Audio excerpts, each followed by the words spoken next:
আসসালামু আলাইকুম এভরিওয়ান, আশা করছি সবাই ভালো আছেন। আজকে আপনাদের জন্য নিয়ে এলাম সুস্বাদু এবং সুস্বাস্থ্যকর পেঁপে দিয়ে ব্রয়লার চিকেন। শুরুতে আমি একটি পেঁপে নিয়েছি, পেঁপেটি কেটে ধুয়ে নিয়েছি। তারপর আমি অল্প পানিতে পেঁপেটা হালকা লবণ দিয়ে ভাপ দিয়ে নিব। এতে করে পেঁপের স্মেলটা চলে যাবে এবং পেঁপেটা খেতে একদমই মনে হবে না যে আপনি এটা পেঁপে খাচ্ছেন। খুব সামান্য একটু ভাপ দিতে হবে, খুব বেশি না। এই যে পেঁপের কালার চেঞ্জ হয়েছে, আমি এখন পেঁপেটা একটা ঝাঁঝরিতে নামিয়ে নিচ্ছি।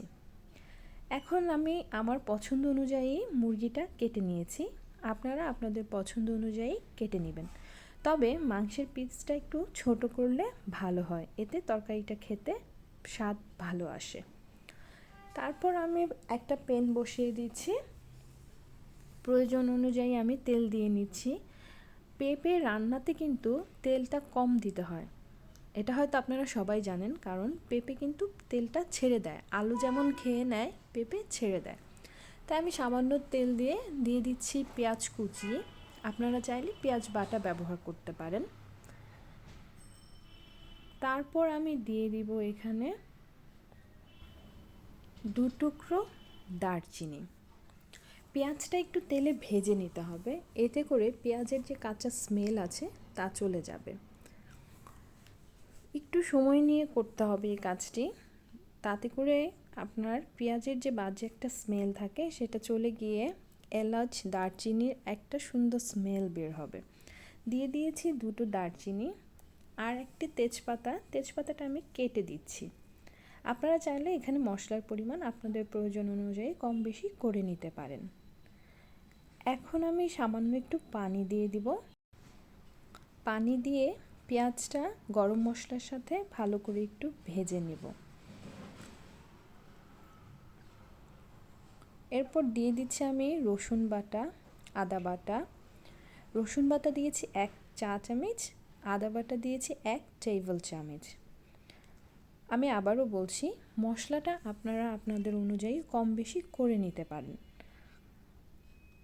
তারপর আমি এখানে সামান্য পানি দিয়ে দিব। মশলাটা একটু ভেজে আমি পানি দিয়ে নিচ্ছি। এখন আমি অ্যাড করে দিব একে একে জিরা গুঁড়া, ধনিয়া গুঁড়া, হলুদ গুঁড়া, মরিচ গুঁড়া। মরিচটা অবশ্যই আপনি আপনার পছন্দ মতন দিবেন, কারণ প্রত্যেকে একরকম ঝাল খায় না। সো আপনি এটা আপনার পছন্দ মতো কম বেশি করে নেবেন। আমি একটু জিরা ফাঁকি দিয়ে দিলাম এখানে। আমি আবারও বলছি, আমরা কিন্তু সচরাচর ব্রয়লার মুরগিটা বিশেষ করে আমরা ভেজে রান্না করি। আমি কিন্তু আজকে কোনো ভেজে রান্না করছি না, এতে করে মুরগির পুষ্টিগুণটা অনেকটাই রয়ে যাচ্ছে, কম নষ্ট হচ্ছে। প্লাস আমি এখানে পেঁপে দিচ্ছি, এতে করে আমাদের হজমে কিন্তু সাহায্য হবে। এবং অনেক বাচ্চারা আছে সবজিটা অ্যাভয়েড করে, কিন্তু আপনি যদি এভাবে রান্না করেন বাচ্চারা অবশ্যই খাবে। সামান্য পানি দিয়ে আমি মশলাটা এখন কষিয়ে নিব। এখন আমি মশলাটা একটু মিক্সড করে পানির সাথে ঢেকে দিব, ঢেকে রান্না করব বেশ কিছুক্ষণ।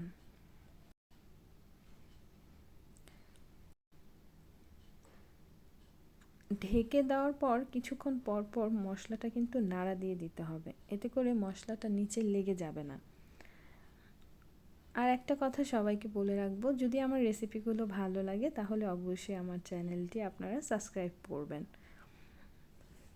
এই তো আমার প্রায় মশলা কষানো শেষ, তেলটা উপরে চলে এসেছে। আমি এখন এক এক করে চিকেনগুলো দিয়ে দিচ্ছি। চিকেনটা দিয়ে ভালো করে মশলার সাথে মিক্সড করে নিতে হবে।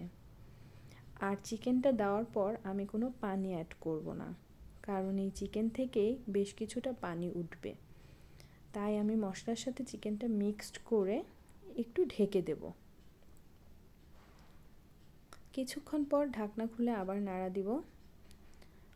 দেখেন আমি কিন্তু কোনো ধরনের পানি এখন পর্যন্ত দেইনি, চিকেন থেকেই পানি উঠে আসছে।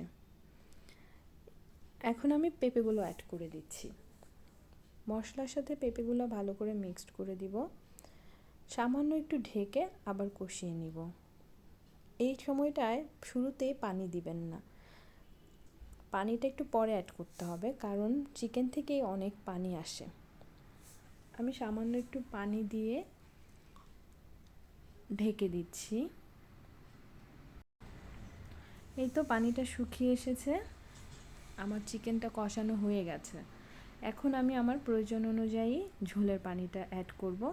আপনারা আপনাদের প্রয়োজন অনুযায়ী ঝোলের পানিটি অ্যাড করে নেবেন।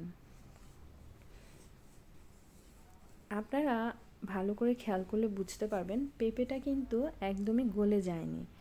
ভাপ দেওয়ার কারণে যে গলে যাবে তা কিন্তু হয়নি, কারণ আমি পেঁপেটা খুব সামান্য পরিমাণ ভাপ দিয়েছি। এই তো আমার চিকেন প্রায় রেডি। আমি হাফ চামচ জিরা গুঁড়ো দিয়ে দিলাম, আর 2টো কাঁচামরিচ ভেঙে দিব। আপনারাও নামানোর আগে এই কাজটি করবেন, এতে করে তরকারির স্মেলটা খুব ভালো আসে এবং তরকারিটা খেতেও খুব ভালো হয়। এই তো আমার ফাইনাল লুক। আশা করছি আপনাদের আজকের রেসিপিটি ভালো লেগেছে। ভালো থাকবেন সবাই, সুস্থ থাকবেন। আল্লাহ হাফেজ।